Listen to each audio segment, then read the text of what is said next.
A wrong message usually gets ignored.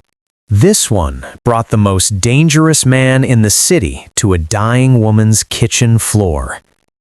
Janet Robinson had done everything right.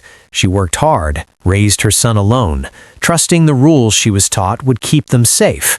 But none of that mattered the night a gun went off in her apartment and her 14-year-old son sent a desperate message to the wrong number. Michael Robinson wasn't trying to summon help from a stranger. He was trying to save his mother. One shaking thumb missed a digit. The message never reached his friend. It landed on the private phone of James Calder, a man so feared his name never appeared in print because the people who spoke it never survived long enough to be quoted. A number that hadn't received a message in years. What happens when a terrified child accidentally reaches a man built for violence instead of mercy? Before we begin, please subscribe and hit that like button. It really helps the channel grow. Don't forget to ring the bell so you don't miss the sequel and comment where you are watching from. The answer begins with a gunshot. The smell of burned oil still hung in the air when Janet Robinson collapsed. She had just finished cleaning the kitchen, wiping down the counter she'd already wiped twice, when the knock came, sharp, impatient, wrong. Janet didn't open the door fully, she never did, but the man on the other side forced it open anyway. She recognized him, not well enough to scream his name, just well enough to know this wasn't a mistake. The gun fired before she could speak. The sound wasn't loud the way movies promised, it was flat, final. Janet felt the heat first, then the pain, bright and consuming, before her legs gave out beneath her. She hit the tile hard, breath tearing out of her lungs. She didn't scream. Screaming would bring neighbors. Neighbors brought questions. Questions brought trouble. The man was already gone. Silence filled the apartment. Michael found her minutes later. Barefoot, backpack half-zipped, blood spread across the floor faster than he could stop it. His hand shook as he pressed down, begging her to stay awake, whispering her name over and over, like saying it might keep her here. His phone slipped in his grip. The screen was smeared with red when he opened his messages. He didn't think so. He couldn't afford to. He typed the only words that mattered. He shot my mom. Please help. One wrong digit. One accidental send. The reply came almost instantly. James, where are you? Michael, I think I texted the wrong number. I'm sorry. James, stay where you are. I'm on my way. And somewhere across the city, a man who had buried his own child picked up his coat. Time did not move the way Michael expected it to. It didn't rush forward in a blur like in movies. It stretched, thickened, each second pressed down on his chest until breathing felt like work. He knelt beside his mother, one hand slick with her blood, the other gripping his phone, as if letting go would make everything worse. Janet Robinson drifted in and out of awareness. Her eyes fluttered open just long enough to find him, then slid shut again. Each breath came shallow and sharp, like it hurt her to keep living. Michael whispered to her constantly, her name, promises he wasn't sure he could keep, memories from when it was just the two of them and the world hadn't felt this dangerous. He listened for sirens. Nothing. Instead, there were sounds in the hallway. Not the hurried footsteps of neighbors, not the clatter of boots and radios. These steps were measured, unhurried, more than one pair. They stopped outside the apartment door, then spread out, like people who already knew the layout. Michael's heart slammed against his ribs. The doorknob turned. He scrambled instinctively, positioning himself between the door and his mother, even though he knew how useless that was. 14 years old, no weapon, fair feet slipping on blood-slick tile. The door opened quietly. The man who stepped inside did not raise his voice. He didn't rush. He wore a dark coat that looked expensive without trying to be. His hair was neatly cut, his face unreadable, eyes sharp and calm in a way that made Michael's stomach drop. He took in the room in one slow sweep. Blood on the floor, Janet on her side, Michael crouched over her, then nodded once. Behind him, other men flowed in. Not loudly, not aggressively. They moved with the smooth precision of people who had done this before. One closed the door, another checked the hallway through the peephole, a third pulled out a phone and murmured something Michael couldn't hear. The man in the coat stepped closer. "Michael," he said. Michael flinched. "How do you know my name?" "Because you told me, and because you did the right thing." He crouched beside Janet, careful not to step in the blood. He didn't touch her at first, just watched the rise and fall of her chest, the angle of her body, the darkening stain beneath her shirt. "She's losing blood," Michael said, his voice breaking. "She needs an ambulance." The man nodded once. "She needs better than that." He stood and spoke quietly to one of the others.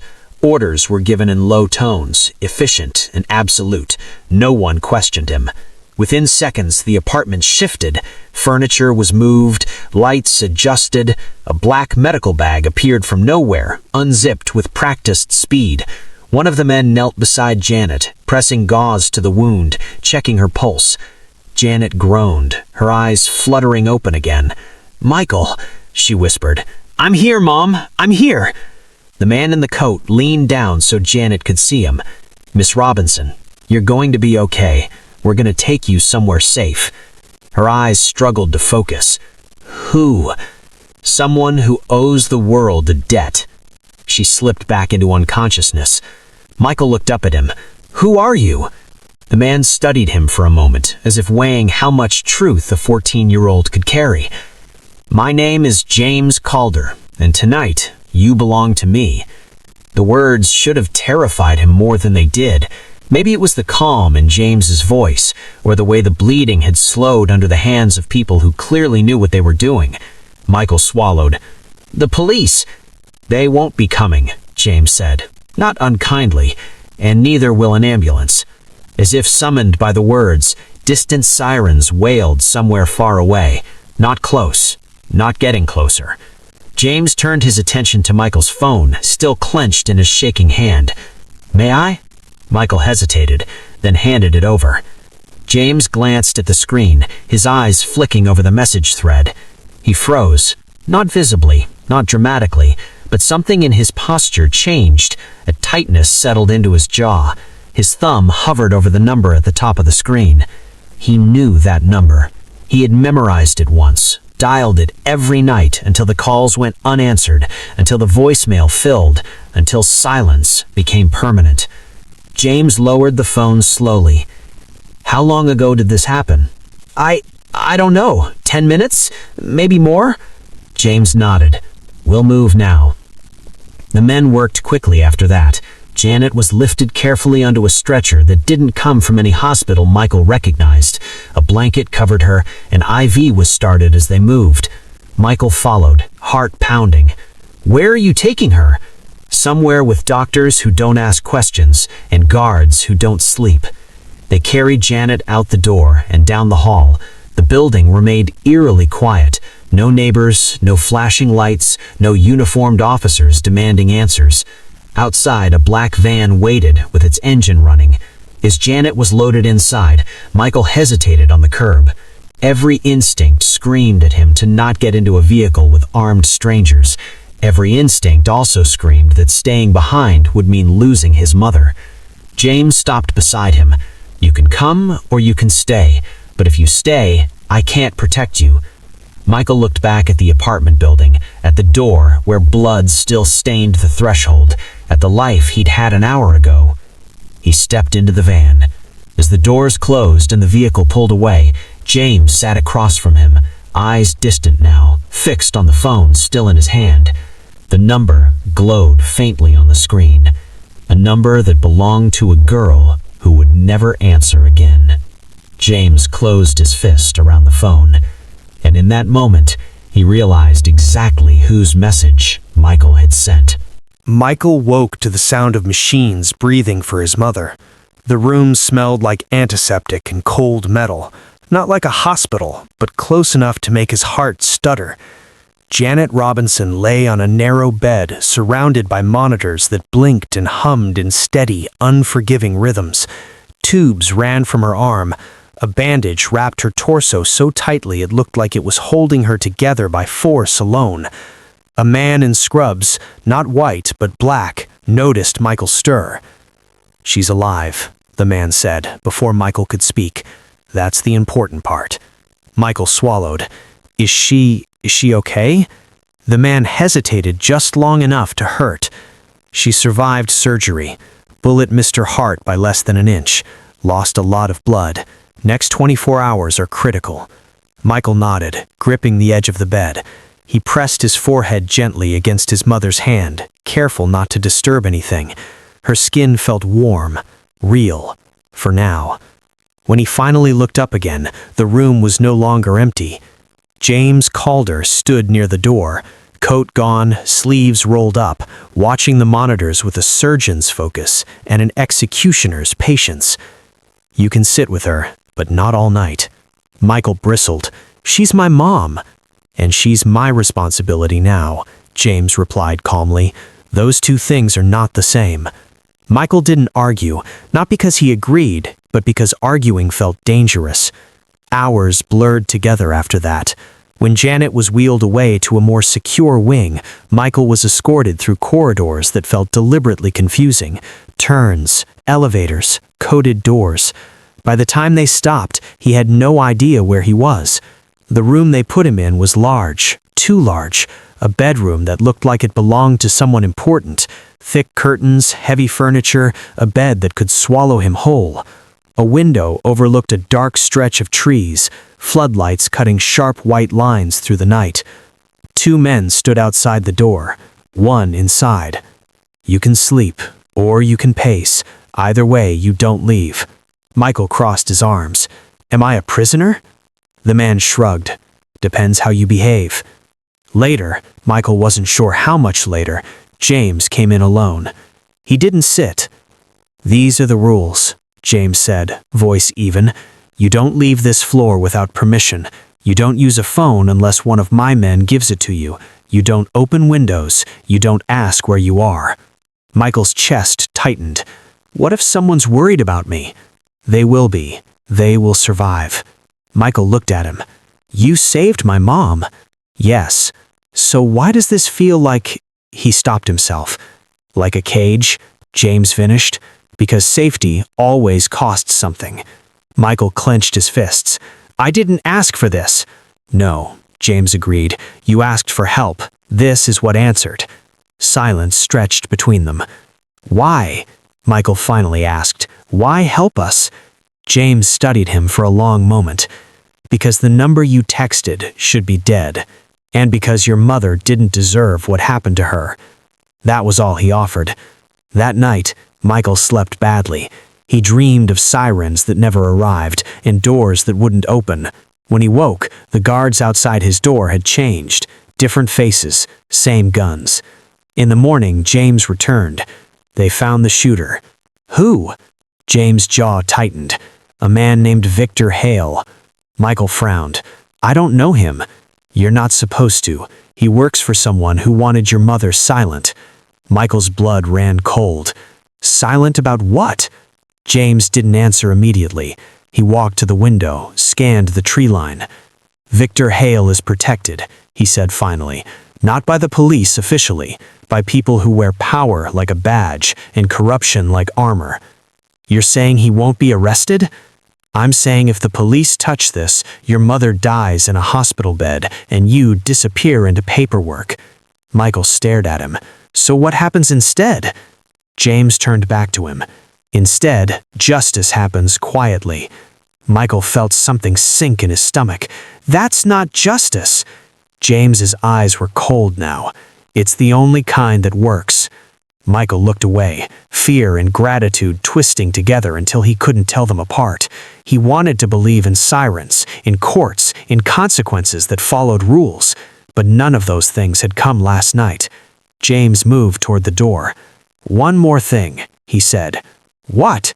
James paused, hand on the handle. "That," he said, "is what worries me." The door closed softly behind him, and Michael realized that whatever this place was, safe house, fortress, prison, it was already under a watchful eye that wasn't James Calder's. Janet didn't wake. That was the first thing Michael noticed every morning. He would stand beside her bed in the private medical suite, watching her chest rise and fall beneath layers of bandage and wire, waiting for her fingers to twitch or her brow to crease, some sign she was still fighting. The machines did the fighting for her now, beeping, breathing, counting seconds she couldn't.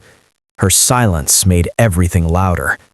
James decided Michael would go to school. Normalcy is camouflage, he said. People don't look twice at a boy doing what he's supposed to do. Michael wanted to argue. He didn't feel normal. He felt like glass wrapped in skin. But he nodded because nodding was safer than saying no. The black SUV dropped him 2 blocks from the school gates. "Walk the rest," one of James's men said.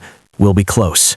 Michael stepped out, backpack slung over one shoulder, heart pounding so hard it made his ears ring. The morning air was sharp, ordinary. Kids laughed, someone shoved another boy into a locker. Life moved like nothing had happened. A sedan slowed as it passed him. Too slow. Michael felt it before he saw it, the weight of eyes. The car crawled alongside the curb, tinted windows reflecting his face back at him. Then it sped up, vanishing into traffic. At lunch, his phone buzzed. Unknown number. He stared at the screen until it stopped. 30 seconds later, it buzzed again. Unknown number. He didn't answer. By the end of the day, there were 6 missed calls. That night, James was waiting when Michael returned to the estate. "They know," James said. Michael dropped his bag. "Know what?" "That you were there," James replied. "Security footage leaked from the hallway outside your apartment. Grainy, partial, but enough." Michael's stomach dropped. "So they saw me?" "They saw a boy," James corrected. "A witness." Michael's voice cracked. "I didn't do anything." "No," James said. "You survived." That was worse. "They've labeled you a liability," James continued. "Victor Hale wasn't working alone. His employers don't like loose ends." Michael felt the walls closing in, the guards, the cameras, the way every door now locked behind him instead of ahead. "So what happens to me?" James studied him. "It depends on how much noise you make." Security tightened overnight. More men, longer routes, windows sealed. His phone was taken completely. Schools stopped being optional. Friends stopped existing. Michael stopped sleeping. One evening, he broke. It happened in the gym, a massive room with polished floors and no windows. He was halfway through drills one of James's men had insisted on teaching him, how to fall, how to run, how to stay alive, when his legs gave out. He sat on the floor, hands shaking. "This is my fault," he said suddenly. The man froze. "What?" "If I hadn't texted, if I just called 911, if I hadn't—" His voice broke. "My mom wouldn't be like this." James, who had been watching silently from the doorway, stepped in. "That's not true," he said. Michael looked up, eyes burning. "You don't know that." "I do," James replied, "because men like the one who shot your mother don't stop because of police lights. They stop because someone stops them." Michael laughed weakly. "So I summoned you instead." "Yes. And now, people want me dead." James didn't deny it. Silence stretched until Michael whispered, "I'm scared." James's expression shifted, not soft, but something close to honest. "You should be." He exhaled slowly. "There is another option." Michael looked at him. "What?" "I can move you and your mother overseas once she's stable. New names, new schools, no trail." Michael imagined it. Another country, another language, a life where no one knew them, running forever. "And if I say no?" Michael asked. James met his gaze. "Then we stay, and we prepare." Michael swallowed hard. Later that night, as Michael lay awake staring at the ceiling, a sound cut through the silence. A gasp. He bolted upright and ran. Janet's eyes were open. Not fully focused, but open. "Mom?" he whispered, rushing to her side. Her lips parted. A breath, then another. Michael grabbed her hand, tears spilling freely now. "I'm here. I'm right here." Her fingers tightened weakly around his, and somewhere down the hall, James Calder stopped walking because the war had just gained its most dangerous voice. Pain came first. Not as a scream, not as panic, but as weight. Heavy, immovable. Janet Robinson woke beneath it, breath shallow, chest tight, every nerve lit like a live wire. Her eyelids fluttered open to a ceiling she didn't recognize, smooth, white, too clean. She didn't move. She listened. Machines hummed softly. Somewhere distant, footsteps, a muted voice behind glass. Her body felt like it had been stitched together by strangers who hadn't asked permission. Then she felt it. A hand, warm, trembling. "Mom." Michael's voice cracked on the word. Janet turned her head an inch. It felt like miles. Her son sat beside the bed, eyes rimmed red, jaw clenched tight as if holding himself together by force alone. "You're awake," he whispered, like saying it too loudly might undo it. "I am," Janet said. Her voice was rough but steady. "And you look like hell." Michael laughed, a broken sound that turned into a sob. He leaned forward, pressing his forehead against her hand. Janet tightened her fingers around his, grounding herself in the fact that he was alive, here. "How long?" she asked. 2 days, he said. "They said you might not—" He stopped himself, swallowed. "But you did." Janet closed her eyes briefly. 2 days stolen from her life. 2 days when men had decided where her body went and what her future looked like. She opened them again. "What happened after the kitchen?" Michael hesitated. "Tell me," she said, not gently, not unkindly, just firm. So he did. The gunshot, the blood, the message, the wrong number, the reply that arrived faster than an ambulance ever would, the men with guns, the blacked-out windows, the rules, the fear, and finally, the name. "James Calder," Michael said quietly. "He's the one protecting us." Janet studied her son's face as he said it, the way he watched her reaction, braced for her to break. She didn't. Instead, she asked, "Where is he?" Michael blinked. "You're not scared?" "I am," Janet said, "but fear doesn't get answers. Bring him." James arrived minutes later. He didn't wear a suit, just a dark coat open at the collar. He stopped a respectful distance from the bed, eyes sharp, assessing, not her injuries, but her. "You're awake," he said. "I am," Janet replied. "And you're James." A flicker of surprise crossed his face, just one, then it was gone. "Yes." She gestured weakly to the chair beside her bed. "Sit." Most men didn't tell James Calder what to do. He sat anyway. "I'm grateful. You saved my life." "You didn't need saving. You needed time."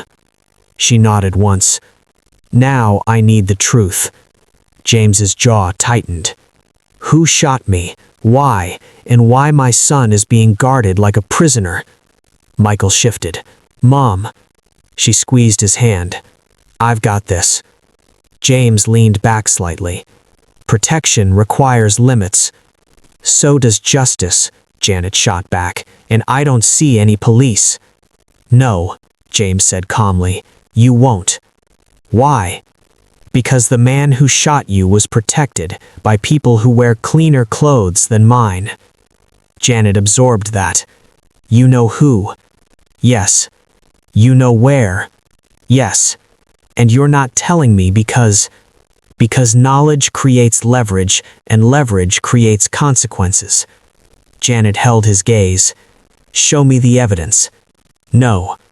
The word landed heavy between them. Janet didn't flinch. You moved my body without consent. You hid my son. You changed our lives. And now you're telling me I don't get to see why? James's voice hardened. I'm telling you that seeing it makes you a target. I already am. I was shot in my own kitchen. Silence stretched.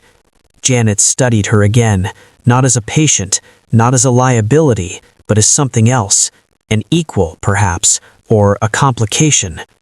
You don't ask like a victim, James said. I'm not. I survived. There's a difference. Michael watched them, eyes moving back and forth, as if the room might explode. Janet turned to him then, her expression softening instantly. Come here.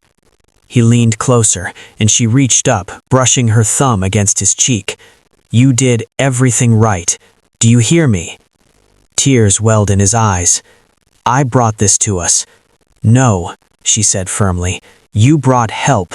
The world broke first. She looked back at James. I won't be hidden. I won't be silenced. And I won't let my son grow up thinking men with guns decide what truth looks like. James stood slowly. You're asking for a war. Janet met his eyes. No, I'm asking for accountability. Somewhere deep in the estate, an alarm chirped once. Then again, a voice crackled over the intercom, urgent, tight. Sir, we've got movement, unauthorized. James turned toward the door. Janet's grip tightened on Michael's hand. The enemy had stopped waiting. Janet refused the medication. Not all of it, just the kind that dulled her mind.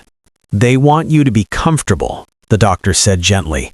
I want to be awake, Janet replied. There's a difference. Pain was easier to manage than ignorance. Pain could be endured. Being unaware meant being unprepared. So she learned to live with it. She learned how to sit without tearing stitches, how to stand without letting the room tilt, how to breathe through the sharp flashes that reminded her she had almost died. Michael noticed everything. He noticed how she grimaced but never complained, how she listened, really listened when James's men spoke, how her eyes tracked exits now, counted doors. Michael's lessons continued.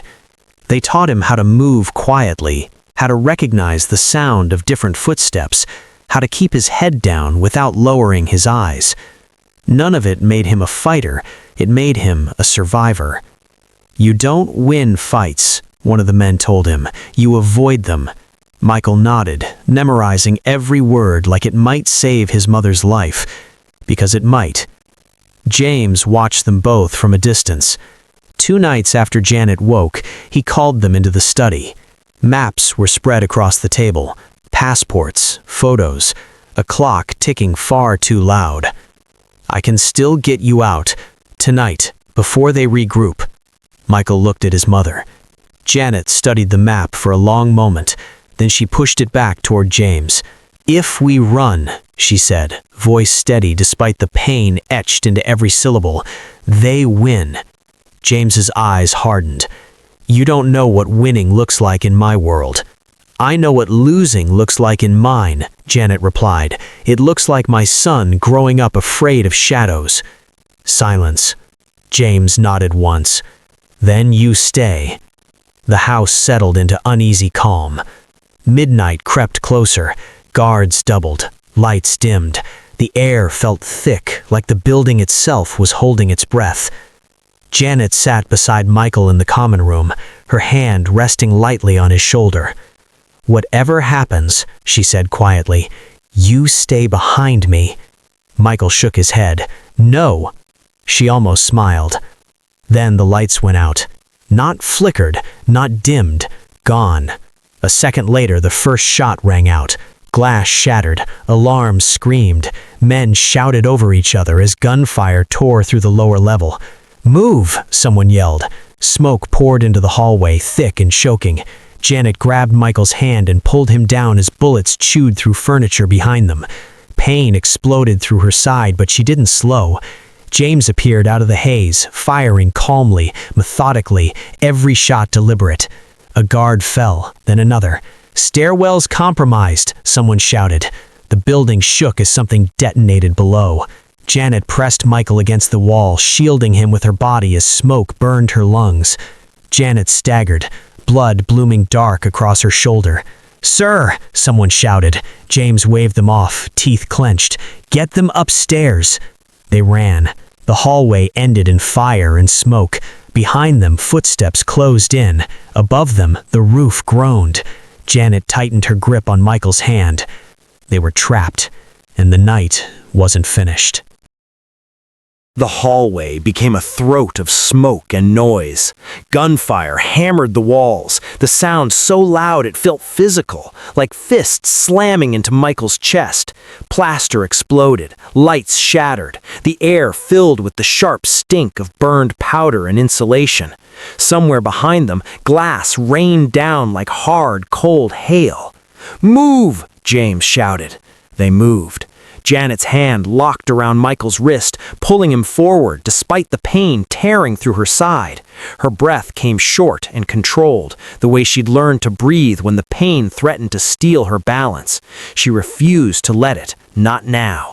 James advanced a step at a time, controlled bursts from his weapon carving space through the chaos.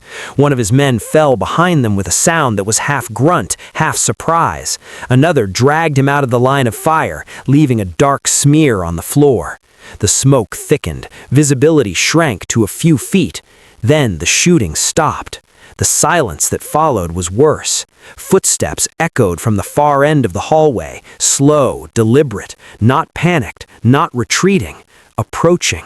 Michael's heart pounded so hard he thought it might drown out everything else. He tasted metal. His phone slipped in his palm, slick with sweat and something darker. A shape emerged through the smoke. The shooter. He looked smaller than Michael remembered, older. His gun was raised, steady now, eyes sharp with the certainty of a man who believed he was still protected by something larger than himself.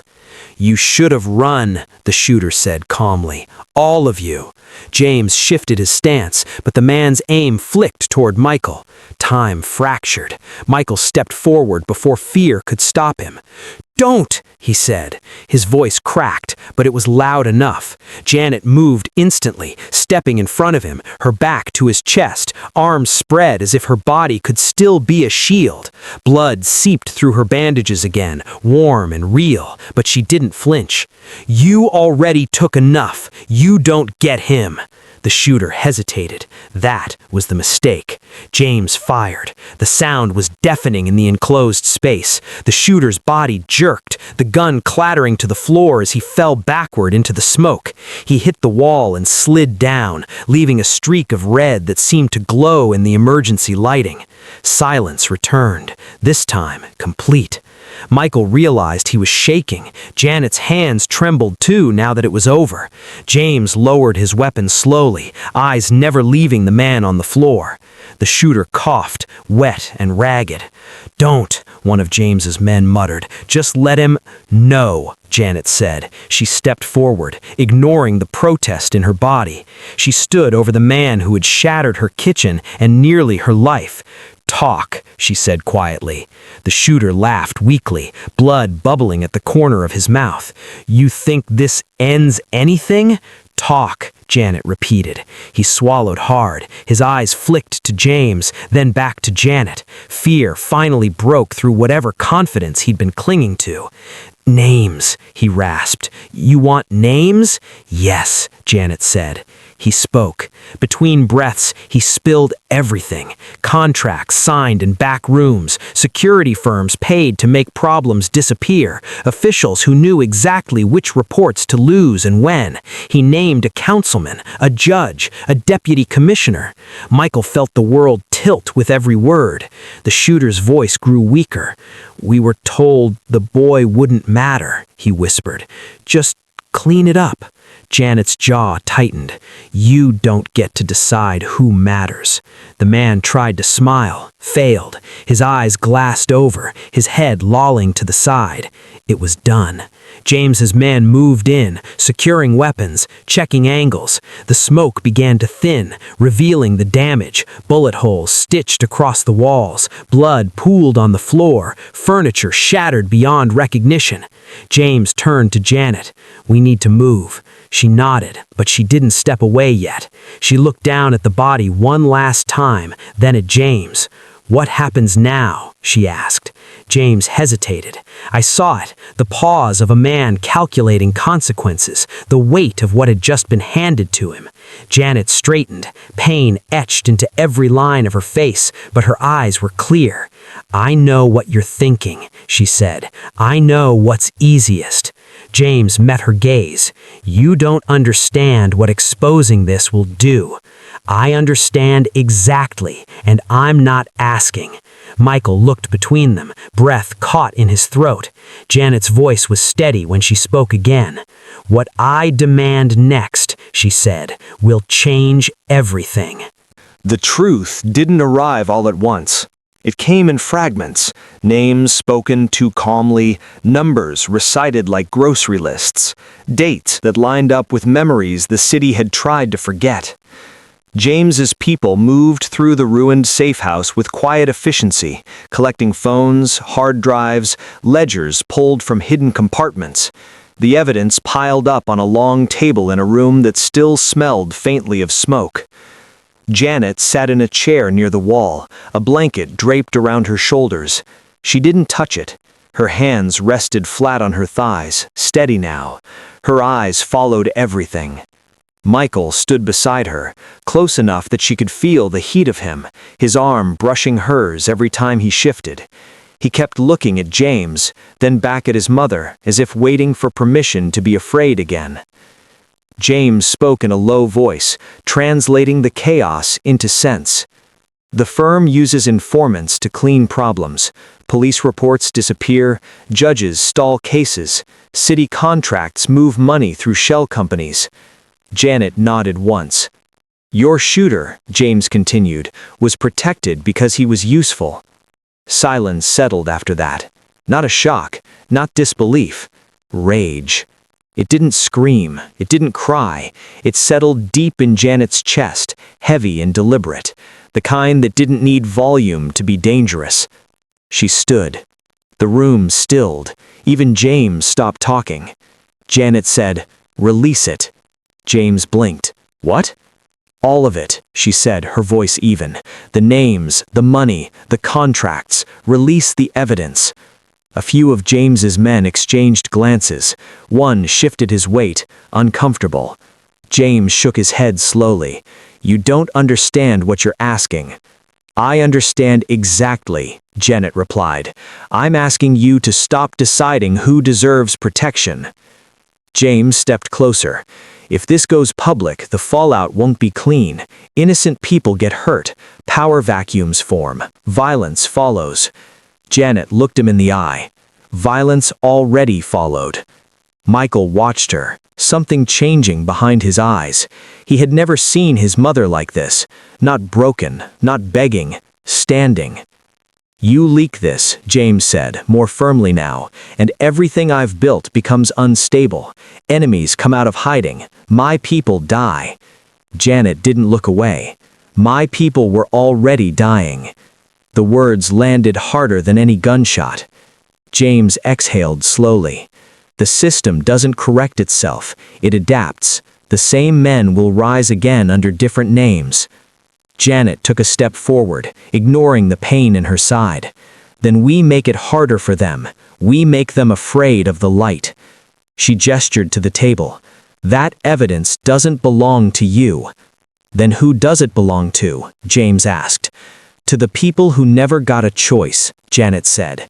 To the mothers who cleaned their kitchens and trusted the locks on their doors.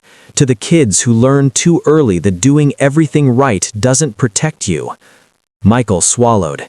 He felt smaller suddenly, and stronger at the same time. James studied Janet, as if seeing her for the first time. Not a victim, not a liability, a force. "You know what this will cost me," he said quietly. Janet nodded. "I know what it costs not to." The room waited. James turned away, walking to the window. Outside, dawn was beginning to edge into the sky, pale and uncertain. The city looked peaceful from up here, like it always did, just before everything changed. For years, James Calder believed control was protection, that managing violence made him better than the men who wielded it blindly. But standing behind him was a woman who had lost nothing to the lie. He turned back. "Get me the files." One of his men hesitated. "Boss." "Now," James snapped. The files appeared on a tablet, then another. James moved quickly, fingers steady as he stripped identifying metadata, routed channels through dead drops and mirrored servers. Michael watched, realizing something monumental was happening, not just to the city, but to the man doing it. James paused once, his hand hovering over the final command. When he looked at Janet, there was no fear in her expression, only resolve. He pressed send. Somewhere, far beyond the safe house, systems began to shake. Phones rang, servers lit up, journalists received anonymous packages they couldn't ignore. Names trended before anyone could stop them. By the time the sun cleared the skyline, the city was already unraveling. James closed the tablet. Silence followed, different this time. Not the silence after violence, the silence before consequence. He felt it immediately, the shift, territory slipping, allies recalculating, control draining away. And yet, beneath it, something unexpected settled in his chest. Relief. Janet sat back down, finally letting the blanket rest around her shoulders. Michael reached for her hand. She squeezed it once. James watched them. He had lost power, but he had gained something else. The city didn't collapse all at once. It cracked. Weeks passed, and each morning brought another headline that felt impossible just days before. A councilman resigned for health reasons. A judge stepped down under investigation. A private security firm shuttered overnight, its executives nowhere to be found. Files leaked, then verified. Whispers became indictments. People argued on television. Protesters gathered downtown. The word corruption stopped sounding abstract. Janet Robinson watched none of it at first. Her world was smaller now, measured in steps. 1 foot, then the other. The rehabilitation center smelled of antiseptic and lemon cleaner. Sunlight spilled through tall windows as Janet gripped the parallel bars, her jaw clenched. Pain still lived in her side, a dull reminder of the night that had changed everything, but it no longer owned her. "You're rushing," the therapist warned gently. Janet smiled without slowing. "I've wasted enough time." Michael stood nearby, backpack slung over one shoulder, pretending not to watch too closely.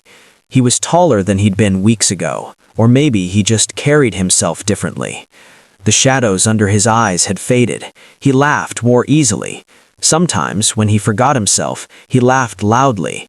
That sound had returned to the house first. They no longer lived under armed watch, though security still existed in quieter forms.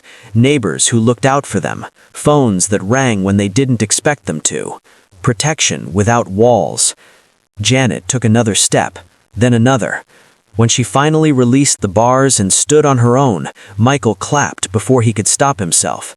She laughed then, full and real.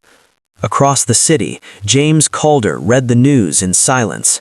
What remained of his empire had shifted, thinned, rebalanced itself in ways he no longer fully controlled. Some allies vanished, others circled warily, unsure if he was still the man they'd feared. He hadn't tried to reassure them.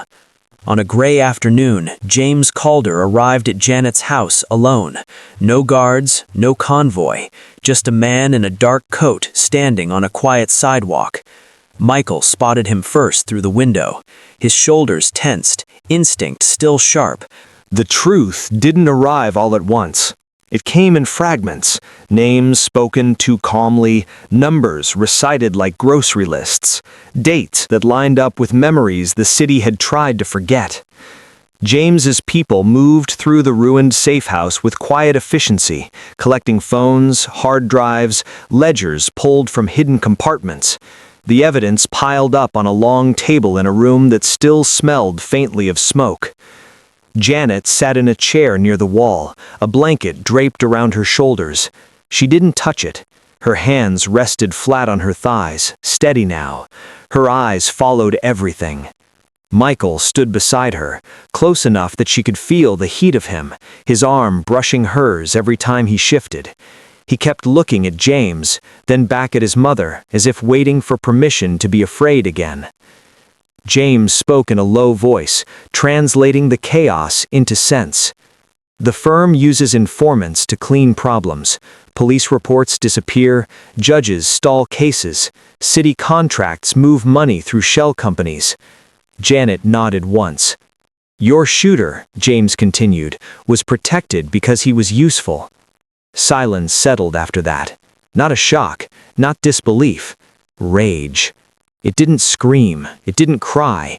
It settled deep in Janet's chest, heavy and deliberate, the kind that didn't need volume to be dangerous. She stood. The room stilled. Even James stopped talking.